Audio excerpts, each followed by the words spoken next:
மருத்துவர்கள் பணக்காரர்கள் என்ற பொதுவான கருத்து இருந்து வரும் வேளையில் அதற்கு முரணாக கிட்டத்தட்ட 30 விழுக்காடு மலேசிய மருத்துவர்கள் B40 பிரிவில் உள்ளனர் என மலேசிய மருத்துவர் சங்கத்தின் தலைவர் பொறுப்பை ஏற்கவிருக்கும் டாக்டர் திருநாவுக்கரசு ராஜு நேற்று கூறினார். பொதுவாக மருத்துவர்கள் பணக்காரர்களாகத்தான் இருப்பார்கள் என்று சமுதாயம் கருதுகிறது. ஆனால் அவர்களுள் பெரும் பகுதியினர் குறைந்த வருமானம் பெறக்கூடியவர்கள் என்றும் 2018ஆம் ஆண்டு 1800 மருத்துவர்கள் சம்பந்தப்பட்ட ஆய்வில் இது தெரிய வருகிறது எனவும் அவர் குறிப்பிட்டார். பொருளாதார ரீதியாக 10 விழுக்காடு மருத்துவர்கள்தான் உண்மையிலேயே வெற்றி பெற்றிருக்கின்றனர்.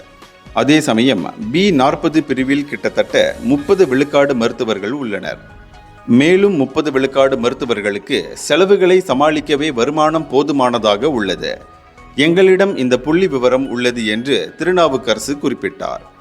புத்ராஜயாவில் நேற்று மருத்துவர்கள் அமைதி மறியல் செய்தபோது அவர் இதனை கூறினார்.